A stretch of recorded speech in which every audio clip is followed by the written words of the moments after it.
Salam sejahtera bagi kita semua, mahasiswa jurusan Administrasi Publik semester 6, konsentrasi kebijakan publik dimanapun Anda berada. Berjumpa kembali dengan saya, Ida Wahidah, dosen pengampu mata kuliah analisis kebijakan publik. Seraya yang maha besar kehadirat Allah Subhanahu wa Ta'ala, alhamdulillah pada kesempatan ini kita bisa bertemu kembali dalam keadaan sehat walafiat. Salawat serta salam semoga tetap tercurah limpahkan kepada figur terbaik kita Habibana wa Nabiyana Muhammad Sallallahu Alaihi Wasallam. Nah, untuk mengawali perkuliahan kita pada hari ini, marilah kita sejenak mengucapkan basmalah bersama-sama. Bismillahirrahmanirrahim. Pada pertemuan kali ini, saya izin share screen terlebih dahulu ya.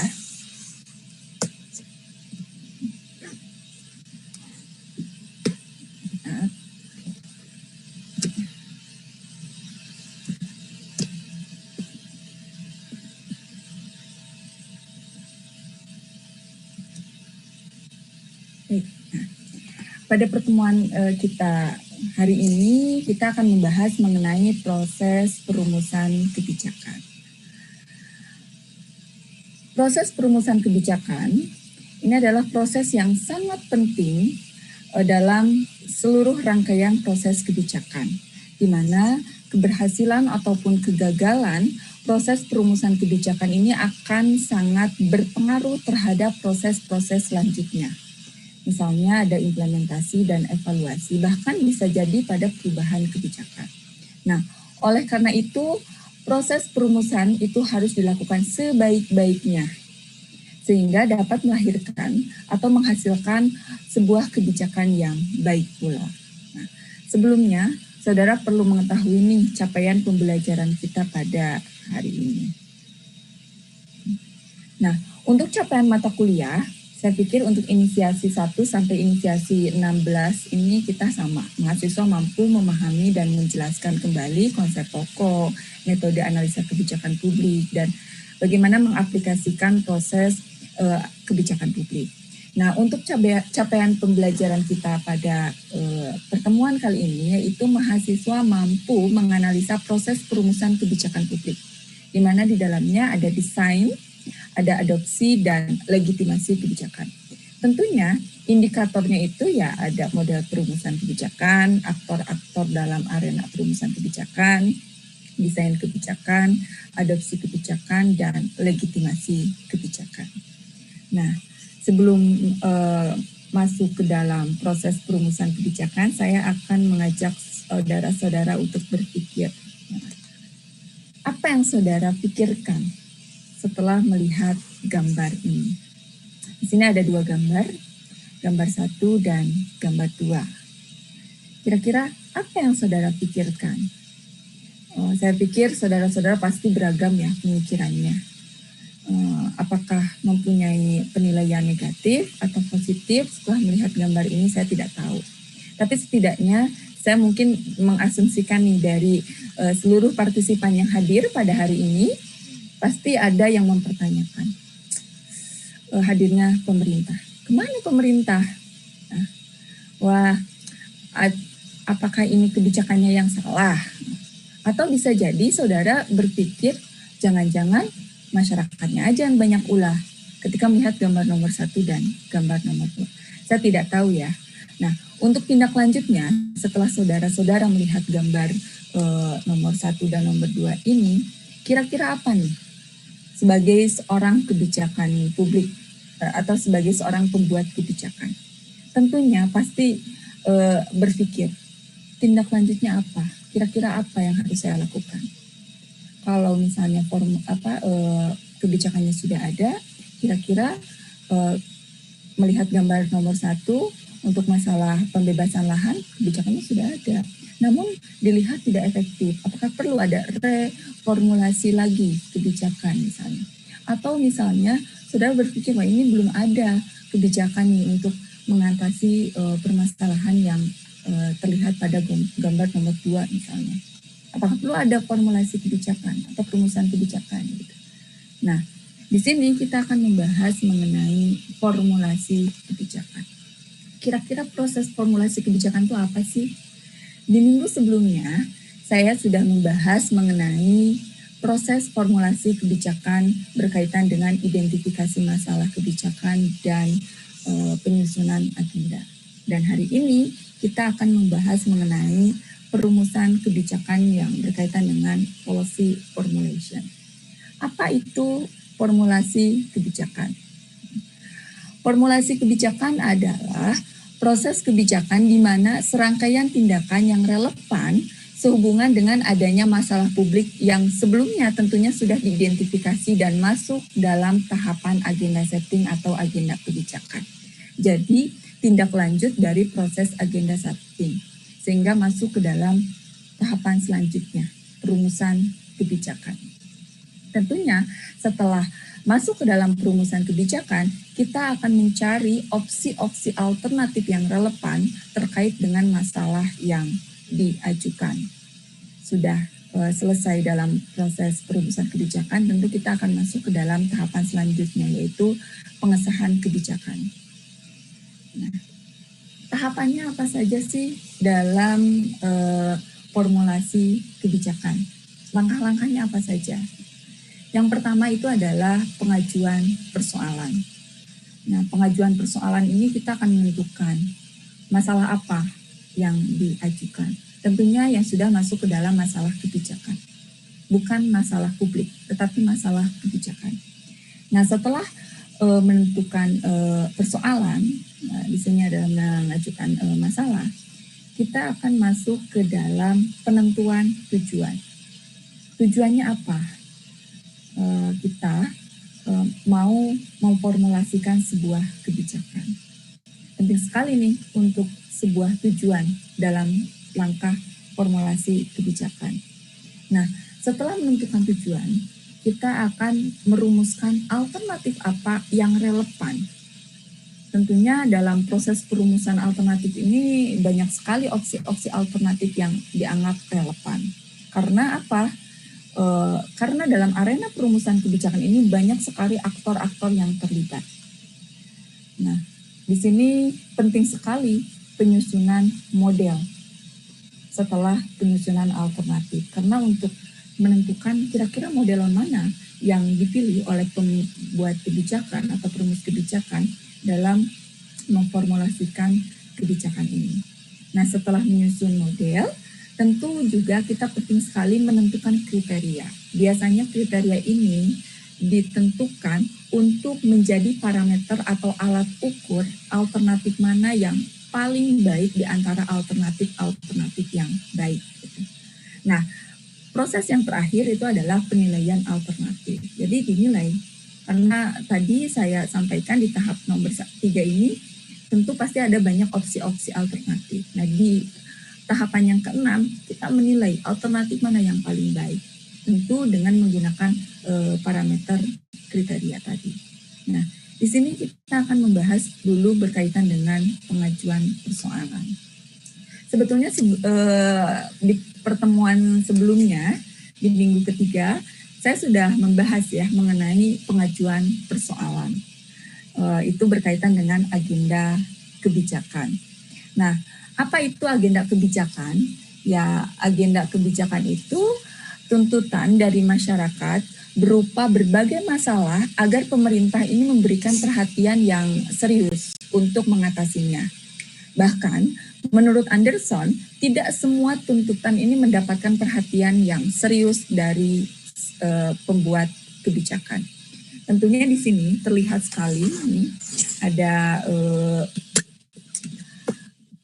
panah yang mana bahwa agenda kebijakan itu tidak semua isu masalah ini diterima atau tidak diterima, karena memang ada isu atau masalah yang juga tidak diterima. Ini ya.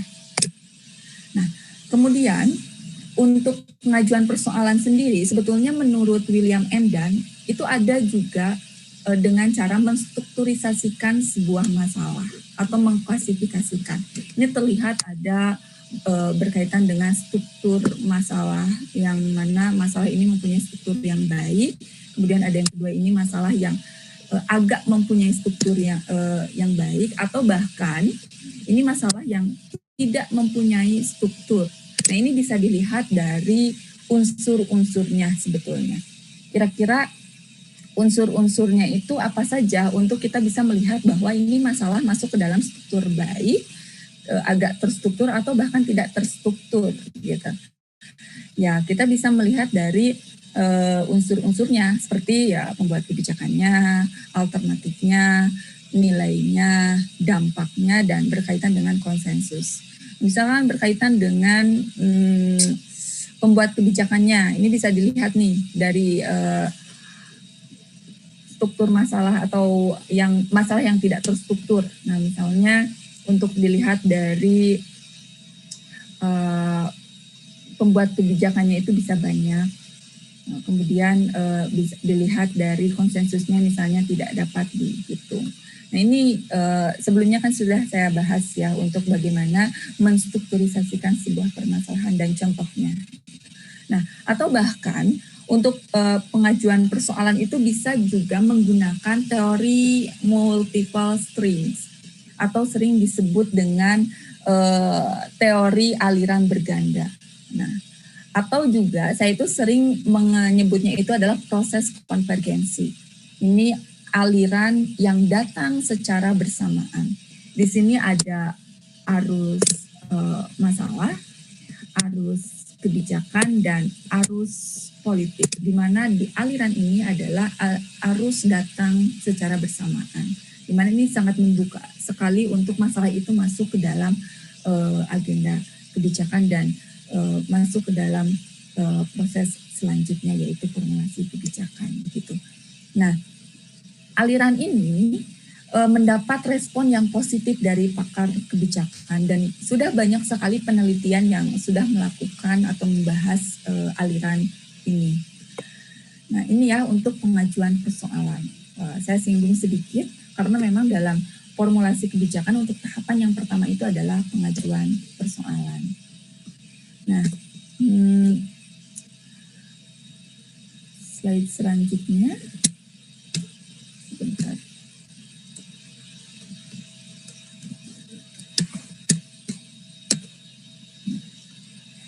Karena tadi saya sudah sampaikan setelah kita menentukan persoalan, kemudian tujuannya apa, alternatifnya itu apa saja, penting sekali juga kita menentukan model dalam perumusan kebijakan.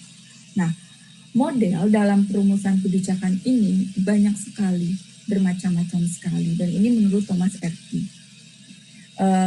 Sebetulnya saya sudah membahas ya, bagi yang sudah belajar dengan saya di semester 5 pasti sudah tahu model perumusan kebijakan publik itu apa saja dan mempunyai arti atau model prosesnya berbeda-beda begitu. Tapi di sini saya akan mengingatkan kembali. Yang pertama itu adalah model kelembagaan atau institusional. Ini memiliki makna bahwa tugas pembuat kebijakan itu ya tugas pemerintah. Dan model ini merupakan derivasi dari ilmu politik. Nah, kemudian ada model proses. Kalau model proses ini mengasumsikan bahwa kebijakan publik ini merupakan proses politik yang memiliki rangkaian kegiatan tahapan kebijakan. Kita tahu bersama ya, untuk tahapan kebijakan itu diawali dengan identifikasi masalah, kemudian agenda setting, perumusan kebijakan, formulasi kebijakan yang hari ini kita bahas, kemudian ada legitimasi kebijakan, ada implementasi kebijakan, bahkan ada evaluasi kebijakan. Gitu. Nah, ini masuk ke dalam model proses. Kemudian ada model teori kelompok. Nah, model ini mengendalikan sebagai titik keseimbangan. Sering istilahnya ini dalam model kelompok itu dikenal dengan equilibrium. Jadi menjadi pendulum di mana dari berbagai kepentingan tapi harus mampu mengakomodir kepentingan tersebut. Jadi lebih ditekankan pada model teori kelompok ini yaitu manajemen konflik. Bagaimana merumuskan aturan main antar kelompok, kemudian menata kompromi dan menyeimbangkan kepentingan atau bahkan memperkuat kompromi-kompromi. Karena ya itu kebijakan itu kan syarat sekali dengan kepentingan-kepentingan kelompok begitu. Nah, di model ini ya penting kita harus mengakomodir. Kemudian di model teori elit. Nah, kalau di model teori elit, ini peran kelompok elit ini sebagai pemegang kekuasaan. Sedangkan massa tidak memiliki kekuasaan, sehingga di perumusan kebijakan ini, ya elit yang mempunyai kekuasaan untuk dijadikan referensi. Jadi persepsi elit biasanya yang dijadikan sebagai referensi untuk model ini. Gitu. Kemudian ada model rasionalisme. Nah, kalau model rasionalisme ini menekankan pada aspek efisiensi dan ekonomis. Jadi cara perumusan kebijakan ini berdasarkan preferensi publik dan memilih alternatif kebijakan yang paling efisien dan ekonomis tentunya. Kemudian di model inkrementalis. Model inkrementalis ini model yang mengkritik model rasionalisme. Jadi model ini tuh dikatakan sebagai model pragmatis atau praktis. Karena memang hanya melanjutkan kebijakan sebelumnya dengan beberapa modifikasi seperlunya. Biasanya seperti itu di model inkrementalis. Kemudian ada model game teori atau sering dikenal dengan istilah model konservatif. Jadi bukan hanya yang paling optimum biasanya model ini, akan tetapi paling aman dari serangan lawan atau defensif.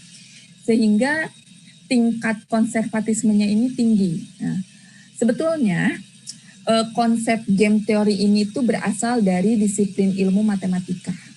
Pencetusnya itu namanya John von Neumann.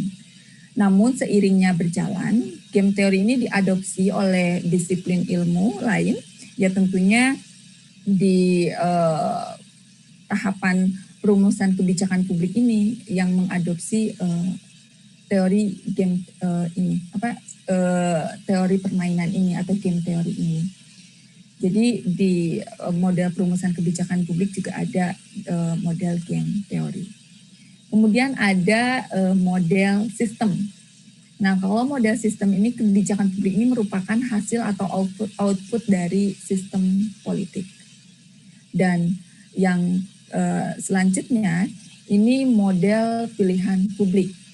Nah, kita tahu bersama bahwa pemerintah ini muncul dari kontrak sosial, maka setiap kebijakan publik ini dibuat pemerintah harus merupakan pilihan. Jadi itu yang dimaksud dari model pilihan publik. Nah, sebetulnya untuk model perumusan kebijakan menurut Thomas Erdy itu sampai dengan pilihan publik. 3 modelnya ini yang pengamatan terpadu, demokratis, dan strategis itu sebetulnya di luar dari menurut Thomas Erdy. Namun juga sering digunakan. Apa itu model pengamatan terpadu? Nah, model pengamatan terpadu ini adalah model penggabungan antara model inkremental dengan rasional. Nah, sebetulnya inisiator dari model ini adalah pakar sosiolog yang bernama Amitai. Jadi diibaratkan ada 2 kamera nih, ada kamera wide angle dan zoom. Jadi melihat permasalahan itu, kalau dari wide angle itu melihat secara keseluruhan, kalau dari kamera zoomnya itu melihat secara detailnya seperti apa. Kita tahu ya kalau kita mau melihat nih foto, detailnya ada fotonya Pak Kajur nih, wah kita zoom, wah ternyata ketika di zoom itu Pak Kajur punya tai lalat nih. Jadi ya memang detailnya seperti itu. Nih salah satu contoh saja ya. Nah setelah itu ada model demokratis. Nah kalau model demokratis, ini gagasannya itu bahwa pengambilan keputusan itu harus sebanyak mungkin mengelaborasi suara dari stakeholder. Karena proses perumusan kebijakan publik itu kan melibatkan stakeholder gitu kan. Nah yang terakhir ini adalah model strategis. Model strategis ini menggunakan perumusan strategis yang mengumpulkan informasi atau data sebanyak mungkin secara luas, kemudian eksploratif dan lebih menekankan pada implikasi di masa yang akan datang. Gitu. Nah ini model-model perumusan kebijakan. Nah setelah kita menentukan model, kita akan menentukan kriteria kebijakan. Nah, kriteria kebijakan ini saya mengambil menurut tipologi Bardah. Ada dimensinya. Yang pertama ini berkaitan dengan technical feasibility, kemudian economic or financial possibility, ada political viability, dan administrative operability. Nah, untuk kriteria technical feasibility ini lebih kepada apakah alternatif secara teknis dapat mencapai tujuan. Jadi kita melihat secara teknisnya gitu. Untuk dimensi economic or financial possibility ini kita memperhitungkan berapa biaya yang harus dikeluarkan dan berapa manfaat baik secara ekonomi maupun sosial yang dapat diperoleh begitu. Nah, untuk political viability ini, apakah alternatif kebijakan dapat diterima oleh sebagian besar pemangku kepentingan? Karena penting sekali nih, kebijakan itu bisa diterima atau ditolak. Yang diharapkan jelas harus diterima begitu. Dan yang terakhir itu adalah administrative operability. Apakah alternatif kebijakan dapat dilaksanakan dengan ketersediaannya SDM, fasilitas, waktu, atau misalnya apapun yang menunjang untuk terselenggaranya kebijakan tersebut. Nah, kita ambil contoh misalnya berkaitan dengan administrative operability. Dalam administrative operability saja, kita ini harus memenuhi indikator dari dimensi administrative operability. Yang pertama yaitu berkaitan dengan authority, kewenangan. Ada tidak sih kewenangannya? Kemudian yang kedua berkaitan dengan institutional commitment. Kira-kira institusi itu mampu nggak sih berkomitmen dengan adanya kebijakan atau program yang dikeluarkan? Kemudian yang ketiga ini berkaitan dengan capability. Nah, ini berkaitan dengan capability tadi kan, SDM-nya mampu tidak, tersedia tidak, secara kualifikasi memang mampu nggak sih melaksanakan kebijakan atau program-program yang dibuat begitu. Dan yang terakhir itu adalah organizational support. Biasanya kalau organizational support itu berkaitan dengan fasilitas. Nah, dari kriteria kebijakan ini yang dijadikan parameter untuk menilai, untuk mengukur alternatif mana yang pas untuk nanti dijadikan opsi untuk pemecahan masalah gitu.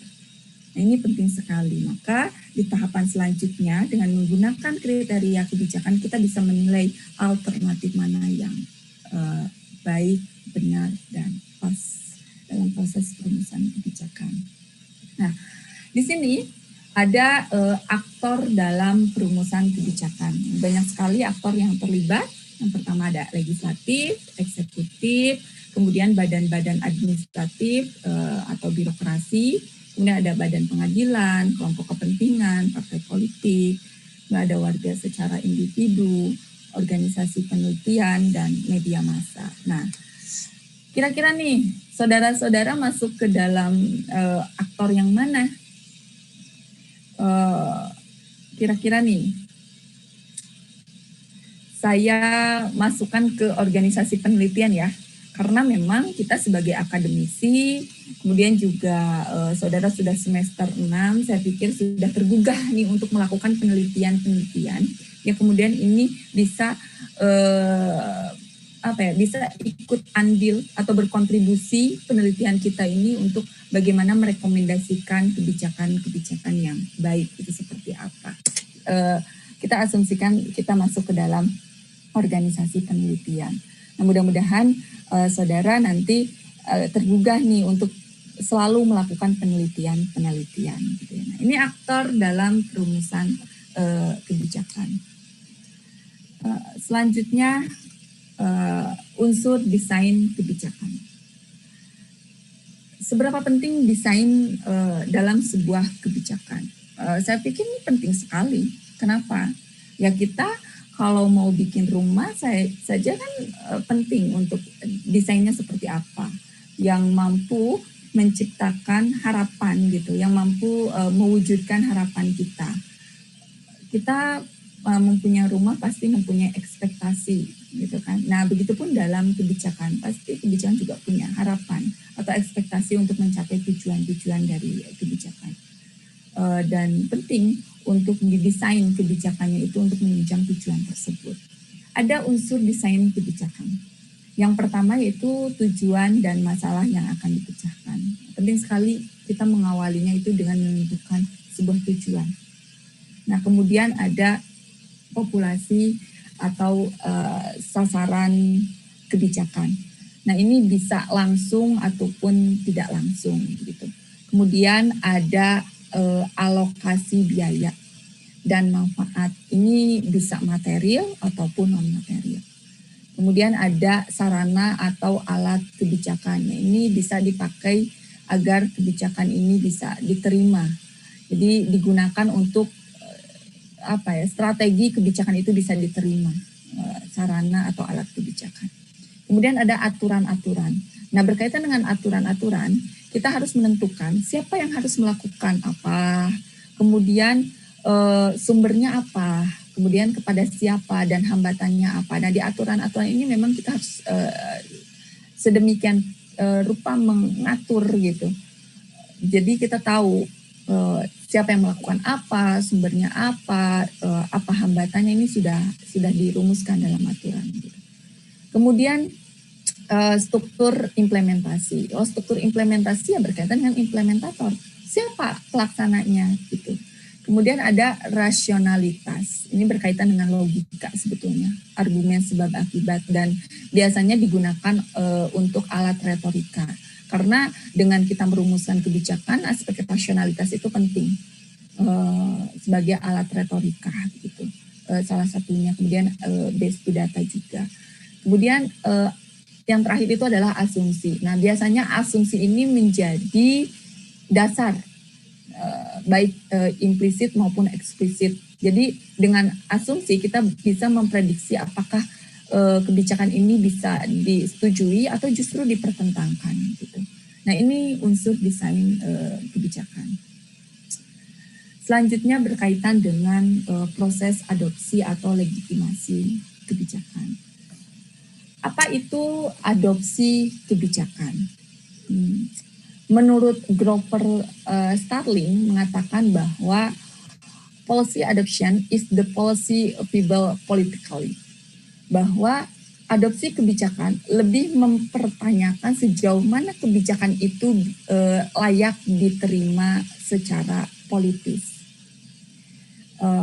Bahkan menurut Michael N. Scott, legitimasi kebijakan itu adalah memberikan kekuatan hukum kepada keputusan-keputusan atau memberikan landasan hukum pada pelaksana kebijakan. Jadi di proses legitimasi ini ketika kita sudah mengambil alternatif yang pas, ya, yang cocok, ya kita berikan kekuatan hukum, dilegalkan begitu. Bahkan menurut Anderson nih, lebih kepada mempertanyakan proses adopsi ini. Yang pertama, bagaimana sebuah alternatif kebijakan itu diterima atau diadopsi, lebih tegasnya itu dilegitimasikan, begitu ya. Ini proses adopsi. Yang kedua ini mempertanyakan apa saja yang harus dipenuhi, gitu. Kemudian siapa yang akan mengadopsi kebijakan tersebut. Ini menurut Anderson. Kemudian Thomas Erdy memperkuat bahwa proses adopsi itu ya bagaimana adopsi kebijakan itu diproses. Dan apa saja isi dari kebijakan yang diadopsi. Gitu. Nah, di sini ada 3 jenis legitimasi. Ada 3 jenis legitimasi. Yang pertama itu berkaitan dengan proses legitimasi kebijakan atas dasar masukan yang berasal dari partisipasi yang terkena dampak. Sering disebut dengan istilahnya itu adalah participatory legitimasi. Kemudian ada yang kedua ini deliberative legitimasi. di mana proses legitimasi ini yang dilakukan secara deliberatif. Yang deliberatif itu kan diskursus ya, di mana jika ada adu argumen yang aktif dan menghasilkan suatu ide-ide, nah itu yang diambil gitu. Atau justru ada justificatory legitimasi. Ini proses legitimasi yang ditujukan untuk mengembangkan sebuah rekomendasi kebijakan. Ini biasanya untuk memberikan penguatan saja. Jadi ketika sudah ada rekomendasi, ya dengan justificatory legitimasi ini ya diberikan sebuah kekuatan sebagaimana yang telah disepakati bersama sebelumnya. Seperti itu. Ini tergantung pembuat kebijakan atau perumus kebijakan mau menggunakan jenis legitimasi yang mana. Begitu. Kemudian selanjutnya ini saya mengajak teman-teman untuk melihat pemandangan yang indah di sini. Kenapa saya bilang indah? Luar biasa, banyak sekali kendaraan bermotor, juga bermobil, itu yang ada mobil bis tengah-tengah. Namun nampaknya ini menjadi pemandangan sehari-hari di ibu kota tentunya. Ini saya mengambil gambar di DKI Jakarta, karena kemacetan ini seperti sarapan pagi, itu tiap pagi itu pasti menemukan kemacetan gitu. Kira-kira solusi apa yang akan diberikan sebagai pembuat kebijakan melihat pemandangan ini? Pasti ada yang punya ide-ide nih. Apakah perlu adanya pelebaran jalan lagi atau volume kendaraannya yang dikurangi atau menggunakan metode lain, misalnya ada ganjil genap yang sudah dilaksanakan di Jakarta. Saya tidak tahu ya, teman-teman mau opsi seperti apa gitu. Tapi saya akan mengajak juga saudara melihat gambar selanjutnya. Nah, tadi lagi, ini berkaitan juga dengan kemacetan. Ini bisa dilihat nih dari gambar ini merupakan role model bagaimana menganalisa permasalahan melalui kebijakan menggunakan sistem thinking, sistem dynamic. Kalau saya sering mengenalnya itu sistem causal loop gitu. Jadi dengan studi kasusnya itu kemacetan. Sistem ini merupakan suatu cara untuk melihat faktor penyebab permasalahan, di mana terlihat ada pola hubungan yang terkait dengan faktor kemacetan. Ya, pola hubungannya itu berkaitan dengan jumlah penduduk. Nah, ini bisa dilihat ya, ada garis warna biru yang merupakan faktor penyebab kemacetan. Ini ada warna biru nih, semua warna biru. Ini ada pola hubungan, menunjukkan pola hubungan. Kemudian ada garis atau panah warna merah. Ini merupakan suatu opsi alternatif atau kebijakan yang kira-kira bisa dilakukan. Ini di bawahnya itu ada yang warna merah. Jadi ketika tadi melihat pemandangan yang indah gitu kan, dari gambar sebelumnya, di slide sebelumnya, kemacetan itu contoh kemacetan DKI Jakarta, tapi saya mengambil causal loop-nya ini dari contoh kemacetan di Kota Bandung. Nah, contoh kemacetan Kota Bandung. Nah, dari gambar causal loop ini atau sistem thinking, sistem dynamic, ini diketahui bahwa persoalan penduduk ini merupakan sumber utama yang perlu mendapat perhatian untuk segera diatasi. Ya tentunya ini sangat berdampak pada masalah kemacetan. Jadi adanya pertambahan penduduk secara langsung dapat memicu meningkatnya kebutuhan akan penggunaan lahan, sarana kesehatan, kemudian pendidikan, termasuk kebutuhan terhadap alat-alat transportasi seperti mobil, motor, ataupun lainnya. Nah, secara tidak langsung, ini juga dapat menyebabkan kemacetan Terlebih apabila kapasitas jalan yang ada ini tidak mampu mengakomodasi peningkatan jumlah kendaraan. Nah, kira-kira melihat gambar causal loop ini, untuk mengatasi permasalahan kemacetan tersebut apa saja? Oke, ada di sini bus sekolah, menggunakan ganjil genap, kemudian ada zona merah, gitu kan. Nah, kira-kira apa gitu? Banyak sekali sebetulnya opsi yang bisa dilakukan. Salah satunya misalnya pembenahan kualitas angkutan umum sehingga dapat mengurangi penggunaan mobil pribadi. Kira-kira apakah itu sudah dilakukan? Sudah. Tapi ternyata memang masih saja warga Bandung itu menggunakan mobil pribadi. Atau mempercepat realisasi kebijakan untuk pengalihan penggunaan di sekolah. Ini di sekolah.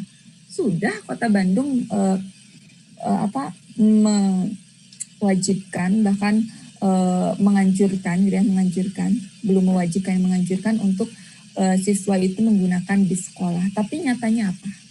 Masih juga menggunakan kendaraan pribadi. Berarti apa sebetulnya penyebabnya? Boleh ini menjadi PR kita semua untuk kira-kira kita perlu memformulasikan kebijakan apa nih berkaitan dengan kemacetan di Kota Bandung, gitu ya. Itu saya klik terlebih dahulu.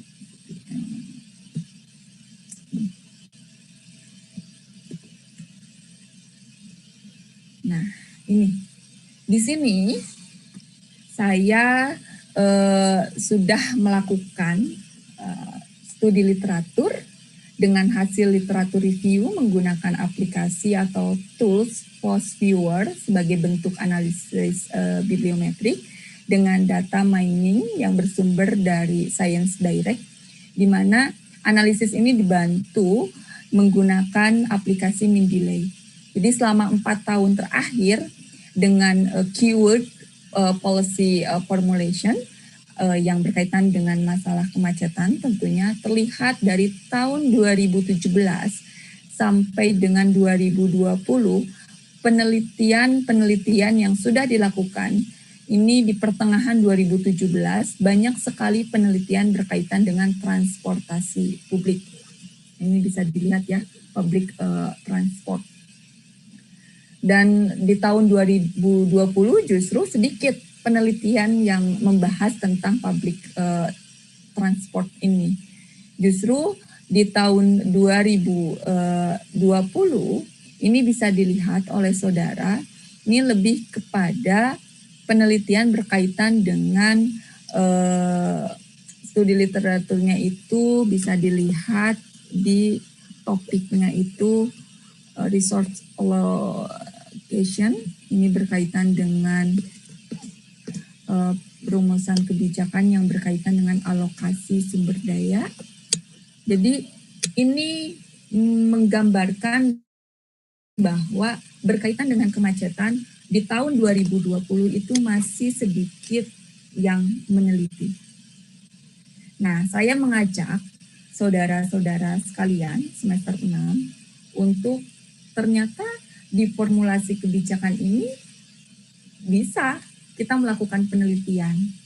Jadi untuk khusus konsentrasi kebijakan publik, jangan melulu penelitian berkaitan dengan implementasi kebijakan.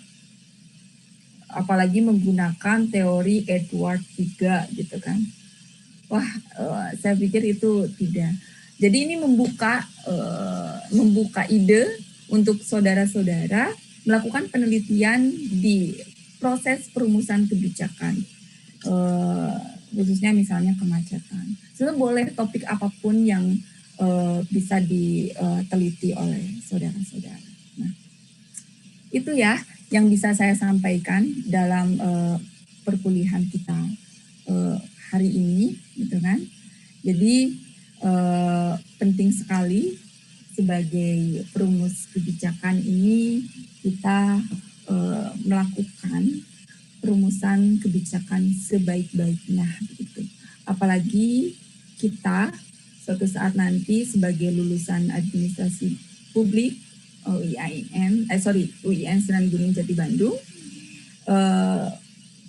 kita ingat bahwa dalam surat An-Nisa ayat 58 pun sesungguhnya Allah menyuruh kamu menyampaikan amanat kepada yang berhak menerimanya dan menyuruh kamu apabila menetapkan hukum di antara manusia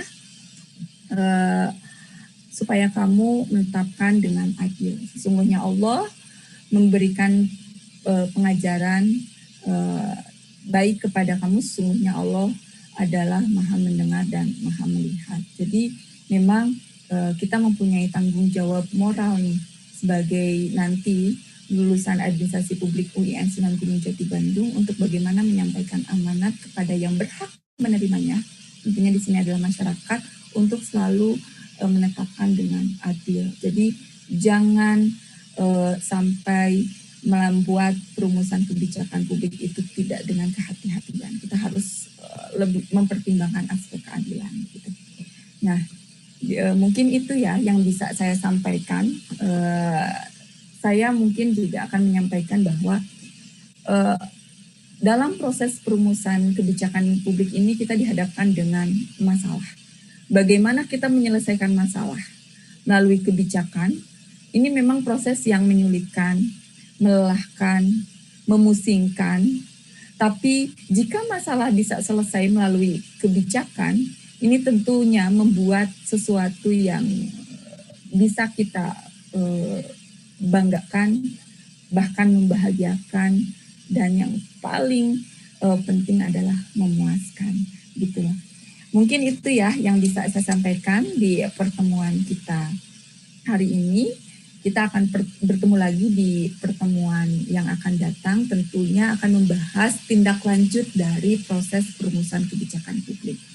Nah, apabila partisipan di sini akan bertanya, saya akan membuka room diskusi nanti melalui e-mouse, jadi pertanyaan boleh disampaikan di situ. Itu saja, akhirul kalam, walahul muwaffiq ila aqwamit thoriq, wassalamualaikum warahmatullahi wabarakatuh.